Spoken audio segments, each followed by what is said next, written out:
കൂട്ടുകാർക്കും നല്ലൊരു ദിവസം ആശംസിച്ചുകൊണ്ട് മാമ്പഴത്തിന്റെ പുതിയ വീഡിയോയിലേക്ക് സ്വാഗതം. നമുക്ക് നേരെ ഉണ്ണിമോടെ അയ്യപ്പസ്വാമിയുടെ ഇന്നത്തെ നല്ലൊരു വിശേഷം കണ്ടാലോ. ഇന്നത്തെ വിശേഷത്തില് ഉണ്ണിമോൾക്ക് ആ വലിയ സമ്മാനം രഘു കൈമാറുമായിരുന്നു. തന്റെ മോളുടെ ജീവൻ രക്ഷിച്ചതിന് പ്രതിഫലമായിട്ട് അയ്യപ്പസ്വാമിക്ക് ആഭരണങ്ങൾ പണിയാനുള്ള സ്വർണം രഘു ഉണ്ണിമോൾക്ക് കൊടുത്തു. ഇത് വാങ്ങിക്കഴിഞ്ഞപ്പോ ഉണ്ണിമോൾക്ക് ഭയങ്കര സന്തോഷമായിരുന്നു. ദേവികമ്മ ഈശ്വരനോട് ആ സമയത്ത് നന്ദി പറയാണ്. അയ്യപ്പസ്വാമിയോടും അന്നപൂർണേശ്വരി ദേവിയുടെ ഒക്കെ ദേവികമ്മ നന്ദി പറയാ. ഉണ്ണിമോള് സ്വപ്നത്തിൽ കണ്ട പോലെ തന്നെ ബലിച്ചല്ലോ. അയ്യപ്പസ്വാമിക്ക് ആടയാഭരണങ്ങൾ പണിയാനുള്ള സ്വർണം ഉണ്ണിമോൾക്ക് കിട്ടി. സന്തോഷമായി ഭഗവാനെ എന്ന് പറഞ്ഞ് കണ്ണടച്ച് ദേവികമ്മ പ്രാർത്ഥിക്കുക.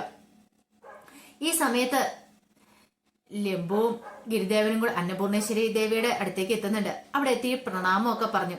ഈ സമയത്ത് അന്നപൂർണേശ്വരി ദേവി പറഞ്ഞു, പുത്രന്റെ ആഗ്രഹങ്ങളൊക്കെ സാധിച്ചില്ലെന്ന് ചോദിക്കുകയാണ്. ഇത് കേട്ടപ്പോൾ ഗിരിദേവൻ ഒന്ന് ചിരിച്ചു.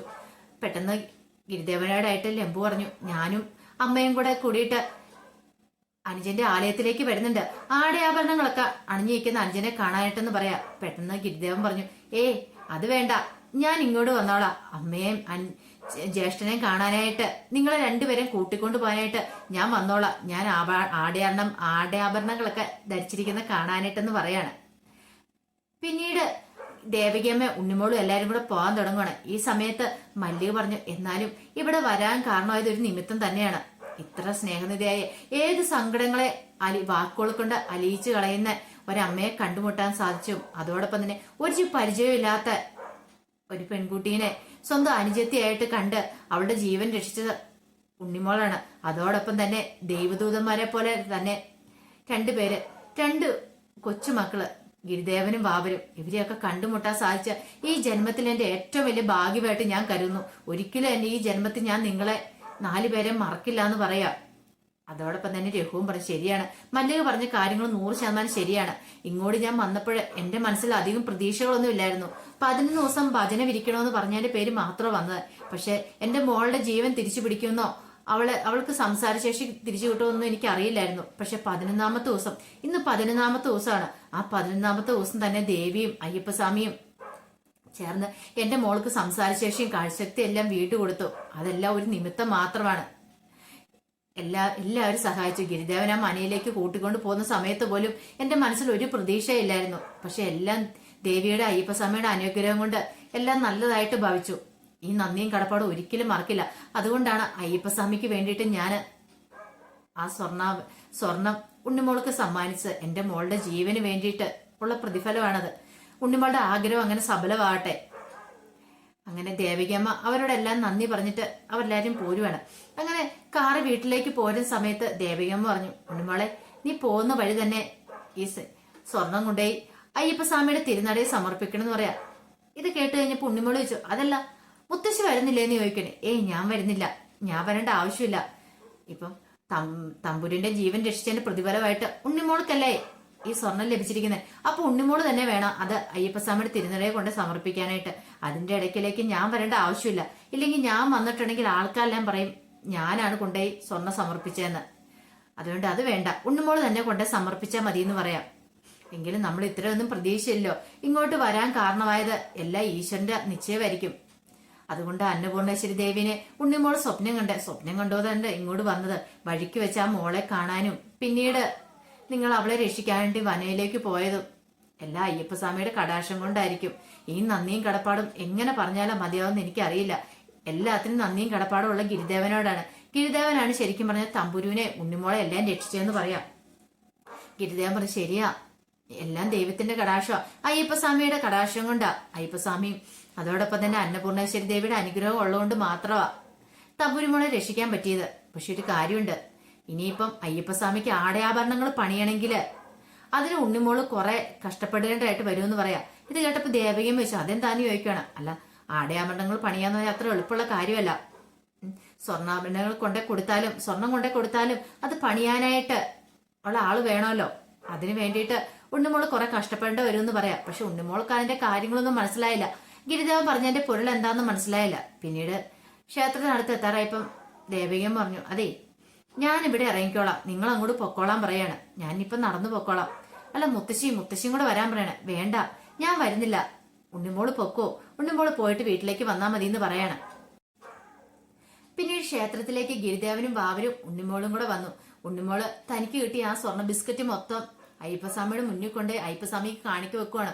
എന്നിട്ട് പ്രാർത്ഥിക്കുകയാണ് അയ്യപ്പസ്വാമിയുടെ, ഞാൻ സ്വപ്നത്തിൽ കണ്ട പോലെ തന്നെ നടക്കണേ, എത്രയും പെട്ടെന്ന് തന്നെ തിരുവാഭരണങ്ങളൊക്കെ അണിഞ്ഞ് അയ്യപ്പസ്വാമി നിൽക്കുന്നതാണ് എനിക്ക് ആഗ്രഹമുണ്ട്, ആ നടക്കണേ ഭഗവാനെ എന്ന് കണ്ണടച്ചെന്ന് പ്രാർത്ഥിക്കുകയാണ്. പ്രാർത്ഥനയ്ക്ക് ശേഷം ഇങ്ങോട്ടും വന്നപ്പം തിരുമേനി അവിടെ നിൽക്കുന്നുണ്ട്. തിരുമേനിന്റെ അടുത്ത് ഗിരിദേവനും വാവരും ഉണ്ടായിരുന്നു. അപ്പൊ ഗിരിദേവൻ തിരുമേനിയോട് പറഞ്ഞു, തിരുമേനിയുടെ ഏറ്റവും വലിയ ആഗ്രഹമല്ലായിരുന്നോ അയ്യപ്പസ്വാമിക്ക് ഒരു പൊന്നിന്റെ ചെറിയൊരു മാല? ഇപ്പൊ കണ്ടില്ലേ, തിരുമേനിയുടെ ആഗ്രഹം ശുദ്ധമായിരുന്നു, അതുകൊണ്ടാണ് ആ ആഗ്രഹം നടക്കാൻ പോണത്. ഒരു ചെറിയ മാല എന്നുള്ള സ്ഥാനത്ത് ആടയാഭരണങ്ങൾ മൊത്തം അയ്യപ്പസ്വാമിക്ക് കിട്ടാൻ പോവല്ലേ, തിരുമേനിക്ക് സന്തോഷമായില്ലെന്ന് ചോദിക്കുക. ഇത് കേട്ടപ്പോ തിരുമേനി പറഞ്ഞു, എനിക്ക് സന്തോഷമായി. ഉണ്ണിമോള് പറഞ്ഞു, ഞാൻ തമ്പുരുവിന്റെ ജീവൻ രക്ഷിച്ചതിന്റെ പ്രതിഫലമായിട്ട് ആ മാമൻ എനിക്ക് തന്നതാ. അയ്യപ്പസ്വാമിനെ ഞാൻ സ്വപ്നം കണ്ട പോലെ തന്നെ അയ്യപ്പസ്വാമിനെ ഞാൻ എങ്ങനെയാണോ കണ്ടത് അതുപോലെ തന്നെ ആഭരണങ്ങളൊക്കെ ഇനി അയ്യപ്പസ്വാമി അണിഞ്ഞു നിൽക്കും. അപ്പൊ ആ ആഗ്രഹങ്ങളൊക്കെ നടക്കാൻ പോവാന്ന് പറയാണ്. പെട്ടെന്ന് ഗിരിദേവൻ തിരുമേനിയോട് പറഞ്ഞു, ഈ സ്വർണം കിട്ടിയത് കൊണ്ടായില്ല, ഇനി ഇപ്പൊ ഇത് പണിയിക്കാനുള്ള ആളും കൂടെ വേണ്ടേ എന്ന് ചോദിക്കാണ്. തിരുമേനി പറഞ്ഞു, ശരിയാണ്, ഗിരിദേവൻ പറഞ്ഞ കാര്യം ശരിയാന്ന് പറയാണ്, എല്ലാം നടക്കും. തിരുമേനി ധൈര്യമായിട്ട് ഇരുന്നോളാൻ പറഞ്ഞിട്ടാണ് ഗിരിദേവനും വാവരും ഉണ്ണിമോളും കൂടെ ഇങ്ങോട്ട് പോരുന്നേ. അങ്ങനെ ഉണ്ണിമോള് പറഞ്ഞു, അല്ല ഗിരിദേവനും വാവരും വീട്ടിലേക്ക് വരുന്നില്ലേന്ന് ചോദിക്കുക. ഇല്ല, ഞങ്ങള് വീട്ടിലേക്ക് വരുന്നില്ല, ഉണ്ണിമോള് പൊക്കോളം പറയാണ്. പക്ഷെ എനിക്ക് പേടിയുണ്ട്, വീട്ടിലേക്ക് ചെന്ന് കഴിയുമ്പം ഇനി മുത്തശ്ശി എന്നിട്ട് എല്ലാവരോടും പറയും എനിക്ക് ഇത്ര സ്വർണങ്ങളൊക്കെ കിട്ടിയെന്ന്. പക്ഷെ ഇത് അറിഞ്ഞു കഴിഞ്ഞിട്ടുണ്ടെങ്കിൽ കൊച്ചച്ഛനും ചെറിയച്ഛനും ഒരു പക്ഷെ എന്നെ വഴക്ക് പറയായിരിക്കും, മൊത്തം സ്വർണം അയ്യപ്പസ്വാമിക്ക് കൊണ്ട് കാഴ്ച വെച്ചെന്ന് പറഞ്ഞുകൊണ്ട്. അങ്ങനെ എന്തേലും ഉണ്ടാവോ, എനിക്കൊരു പേടിയുണ്ടെന്ന് പറയാം. എന്തിനാ ഉണ്ണിമോള് ഭയക്കുന്നേ? ഉണ്ണിമോൾക്ക് സമ്മാനമായിട്ട് കിട്ടിയതല്ലേ, അപ്പൊ അത് എന്ത് ചെയ്യണമെന്ന് ഉണ്ണിമോളല്ല തീരുമാനിക്കുന്നേ, അത് അയ്യപ്പസ്വാമിക്ക് കൊടുക്കാൻ തന്നതല്ലേ. അതുകൊണ്ട് ഉണ്ണിമോള് ഭയക്കണ്ട, ഉണ്ണിമോള് ധൈര്യമായിട്ട് വീട്ടിലേക്ക് പൊക്കോളാൻ പറയാം. പക്ഷെങ്കിൽ ഉണ്ണിമോളുടെ ഉള്ളിൽ ഭയം ഉണ്ടായിരുന്നു. പിന്നീട് ഗിരിദേവനും വാവരും കൂടെ അങ്ങോട്ട് പോയി. അങ്ങനെ ഉണ്ണിമോള് വീട്ടിലേക്ക് നടക്കാൻ തുടങ്ങുന്ന സമയത്താണ് ഉണ്ണിമോളുടെ മനസ്സിലേക്ക് പെട്ടെന്ന് ആ ചിന്ത വരുന്നേ.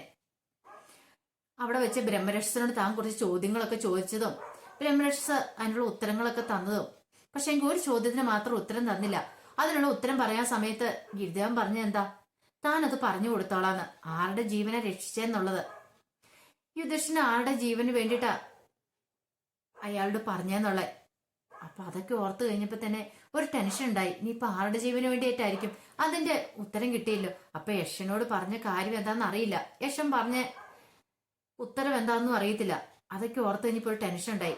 ഗിരിദേവനും അവരോട് പോയി ചോദിക്കുക തന്നെ. അങ്ങനെ ഉണ്ണിമോൾ അവരുടെ പുറകെ ഓടുവാണ്. ഓടിച്ചെന്ന് ഗിരിദേവനെ വിളിച്ചെടുത്തിട്ട് ചോദിച്ചു, ഗിരിദേവ എനിക്കൊരു ചോദ്യം ചോദിക്കാണെന്ന് പറയാം. എന്താ ഉണ്ണിമോളെ?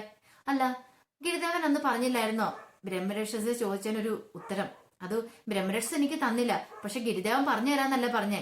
എന്തായാലും ഉത്തരം? ആരുടെ ജീവൻ രക്ഷിക്കാൻ വേണ്ടിയിട്ടാ യുധിഷ്ഠിരൻ യക്ഷനോട് ആവശ്യപ്പെട്ടെന്ന് ചോദിക്കുക.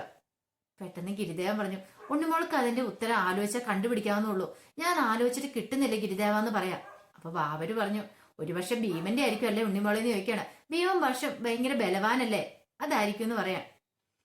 പെട്ടെന്ന് അയ്യപ്പസ്വാമി അല്ല, എന്നാ പിന്നെ അർജുന്റെ ആയിരിക്കും, അർജുൻ വില്ലാളി വീരനല്ലേ. ഇത് കേട്ടപ്പം ഗിരിദേവൻ പറഞ്ഞു, അർജുന്റെ അല്ല, പിന്നെ ആരുടെ ഗിരിദേവ? ഇവരുടെ ഒന്നും അല്ലെങ്കിൽ പിന്നെ വേറെയുള്ള നകുലനും സഹദേവനും ഉള്ളത്, അവരുടെ ആരുടെയും ജീവൻ രക്ഷിക്കാനായിട്ടാണോ ഇനിയിപ്പം യക്ഷനോട് യുധിഷ്ഠിരൻ പറഞ്ഞെന്ന് ചോദിക്കുക. പെട്ടെന്ന് പറഞ്ഞു, അതെ, നകുലന്റെ ജീവൻ രക്ഷിക്കാനായിട്ട് ആവശ്യപ്പെട്ടെന്ന് പറയാ. അതെങ്ങനെ ശരിയാവും? നകുലന്റെ ജീവൻ വേറെ ഉണ്ടല്ലോ, വേറെ സഹോദരന്മാരുണ്ടല്ലോ, അവരെല്ലാം മരിച്ചു വീണ് കിടക്കുമ്പോ ഒരാളുടെ ജീവൻ മാത്രം രക്ഷിക്കാനായിട്ട് എന്തുകൊണ്ടാണ് യുധിഷ്ഠിരന്റെ യക്ഷനോട് ആവശ്യപ്പെട്ടെന്ന് ചോദിക്കുക. പെട്ടെന്ന് അതിനുള്ള മറുപടിയും കൂടെ ഉണ്ണിമോൾക്ക് കൊടുക്കുവാണ്. യുധിഷ്ഠിരന്റെ അച്ഛന് 2 ഭാര്യമാരുണ്ട്, കുന്തിയും മാതിരിയും. അപ്പൊ കുന്തിയുടെ പുത്രനാണ് യുധിഷ്ഠിരന്. അപ്പം കുന്തിപുത്രന്മാരിൽ മൂത്തവനാണ് യുധിഷ്ഠിരന്. അതുപോലെ തന്നെ മാതിരിയുടെ 2 മക്കളിൽ ഒരാളെ ജീവൻ രക്ഷിക്കാനായിട്ട് ആവശ്യപ്പെട്ടെ. മാതിരിയുടെ പുത്രന്മാരില് മൂത്ത പുത്രൻ നകുലനാണ്. അങ്ങനെ മാതിരിയുടെ പുത്രനായ നകുലിന്റെ ജീവൻ രക്ഷിക്കാനായിട്ടാണ് ആവശ്യപ്പെട്ടത്. അപ്പൊ 2 അമ്മമാരിലും മൂത്ത പുത്രന്മാര് 2 പേർക്കും ഓരോരുത്തർ വീതം വേണം. അതുകൊണ്ടാണ് അങ്ങനെ ആവശ്യപ്പെട്ടത്. 2 അമ്മമാര് സങ്കടപ്പെടല്ലോ. അങ്ങനെ യുധിഷ്ഠിരന്റെ ഈ ധർമ്മബോധം കണ്ടിട്ട് യക്ഷന് തന്നെ മനസ്സിലായി. യക്ഷൻ എന്ത് ചെയ്യുവാണ്, ബാക്കി സഹോദരന്മാരുടെ എല്ലാം ജീവൻ തിരിച്ചു കൊടുക്കുക എന്ന് പറയാ. ഉണ്ണിമോൾക്ക് സന്തോഷമായി ആ കഥ കേട്ട് കഴിഞ്ഞപ്പം. എന്നാൽ ശരി, ഞാൻ അങ്ങോട്ട് പോട്ടെ എന്ന് പറഞ്ഞ് ഉണ്ണിമോൾ അങ്ങോട്ട് പോവാണ്. പിന്നീട് കാണിക്കുന്ന ക്ഷേത്രത്തിലേക്ക് തിരുമേനി വന്ന് ഇങ്ങനെ നിൽക്കുമ്പം ആ ക്ഷേത്രത്തിന് നടയില് ഒരു ആലില ഉണ്ടായിരുന്നു. ആ ആലിലയിൽ ഒരു താമരപ്പൂവും ആലിലയില് കണ്ണൻ എഴുതിയിട്ടുണ്ടായിരുന്നു. ഈ സമയത്ത് അങ്ങോട്ട് അയ്യപ്പസ്വാമി വരണം. അയ്യപ്പസ്വാമി വന്നിട്ട് ചോദിച്ചു, ഇതെന്താ തിരുമേനി നട തുറക്കാത്ത നിർമ്മാലയം തൊഴാൻ ആൾക്കാർ വരുമ്പോ നട തുറന്നില്ലെങ്കിൽ അവരെന്ത് ചെയ്യും? അവരെല്ലാം തിരിച്ചു പോയില്ലെന്ന് ചോദിക്കുകയാണ്. അതല്ലേ ഗിരിദേവ, ഞാനൊരു കാര്യം നോക്കിയതാ. എന്താ? ഞാൻ ഇവിടെ സ്ഥിരം കാണുന്നൊരു കാഴ്ചയാ. ഇപ്പൊ എന്നും ഞാൻ നട തുറക്കുന്ന സമയത്ത് ഒരു കാഴ്ച കാണും. ഇവിടെ ഒരു ആലിലേല് കണ്ണൻ എഴുതുകയും ചെയ്യും, അത്തേലൊരു താമരപ്പൂവും കാണും. പക്ഷെ ഇത് ആരാ കൊണ്ടുവന്ന് വെക്കുന്ന അറിയത്തില്ല. നട അടച്ചതിന് ശേഷം ആരോ തൊഴാൻ വരുന്നുണ്ട്, അവര് വെച്ചിട്ട് പോകുന്നതാണ്. പക്ഷെ എനിക്ക് എന്താന്ന് മനസ്സിലാവുന്നില്ല. അല്ലെങ്കിൽ നട അടച്ചതിന് ശേഷം അവരെന്തിനാ തൊഴാൻ വരുന്നേ? നട തുറന്ന സമയത്താണല്ലോ എല്ലാരും വന്ന് ഭഗവാനോട് പ്രാർത്ഥിക്കുന്നേ. എനിക്ക് എന്താണെന്ന് അത്ര മനസ്സിലായില്ല. ആരാന്ന് ഇതിലായിട്ട് ഞാൻ കണ്ടിട്ടില്ലെന്ന് പറയാം. ഗിരിദേവൻ ഇത് കേട്ട് പറഞ്ഞു, അല്ല, ഒരു എഴുത്തും ഒരു ഇലയില് ഒരു എഴുത്തും അതോടൊപ്പം തന്നെ ഒരു പൂവും. അപ്പൊ ഇങ്ങനെ എഴുതിയിട്ടുണ്ടെങ്കിൽ അതിന്റെ അർത്ഥം എന്താണെന്ന് തിരുമേനിക്ക് അറിയാവോ? ഒരു പക്ഷെ ഒരു കലാകാരനായിരിക്കും എന്ന് പറയാത്. കലാകാരനോ അല്ലെങ്കിൽ കലാകാരനാകാനായിട്ട് ആഗ്രഹിക്കുന്ന ഒരാള്, പേരും പ്രശസ്തിയും കിട്ടാനായിട്ട് ആഗ്രഹിക്കുന്ന ആരോ ഒരാളാണ് അയ്യപ്പസ്വാമിയോട് വന്ന് തന്റെ ആഗ്രഹം പറഞ്ഞതോട് സമർപ്പിക്കണേന്ന് പറയാ. തിരുമേനി ഒരു ശരിയാ, അങ്ങനെ ഞാൻ കേട്ടിട്ടുണ്ട്. ഇലയിലെഴുതി പൂവും വെച്ചിട്ടുണ്ടെങ്കിൽ അവര് വലിയ കലാകാരന്മാരാവും, അങ്ങനെയും കേട്ടിട്ടുണ്ട്. പക്ഷെ ഇന്നത്തെ കാലത്ത് ഇങ്ങനെയൊന്നും ആരും വിശ്വസിക്കുന്നുണ്ടെന്ന് എനിക്ക് തോന്നുന്നില്ലെന്ന് പറയാം. ഗിരിദേവൻ പറഞ്ഞു, ഒരു പക്ഷെ ഇത് എഴുതിയ ആള് ഒന്നെങ്കിൽ കലാകാരനായിരിക്കണം, അല്ലെങ്കിൽ അവരുടെ ബന്ധുക്കാരോ അച്ഛനോ സഹോദരൻ അങ്ങനെ ആരെങ്കിലും ആയിരിക്കണം, അല്ലെങ്കിൽ അങ്ങനെ കലാകാരനാകാൻ ആഗ്രഹിക്കുന്ന ആരെങ്കിലും ആയിരിക്കണം. ഇത് കേട്ടപ്പോ തിരുമേനി പറഞ്ഞു, അങ്ങനെ ഒരാളോ? അതാരായിരിക്കും പോലും ഇങ്ങനെ സ്ഥിരം ഇവിടെ കൊണ്ടുവന്ന് വെക്കുന്നേ? ഇത് കേട്ട് കഴിഞ്ഞപ്പോ ഗിരിദേവൻ എന്ത് ചെയ്യാണ്? ഗിരിദേവൻ തിരുമേനിയിൽ നോക്കി പുഞ്ചിരിക്കുക മാത്രമാണ് ചെയ്തത്.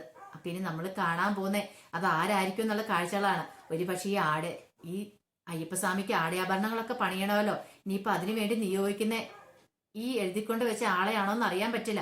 അപ്പൊ അതിന്റെ വിശേഷങ്ങളൊക്കെ വരുന്നേ. അപ്പൊ ആ നല്ല വിശേഷങ്ങൾക്കായി നമുക്ക് എല്ലാവർക്കും കാത്തിരിക്കാം കേട്ടോ. ആദ്യമായിട്ട് കാണുന്നവരാണെങ്കിൽ ചാനൽ ഇഷ്ടപ്പെട്ട ഒന്ന് സബ്സ്ക്രൈബ് ചെയ്യാൻ മറക്കരുതേ.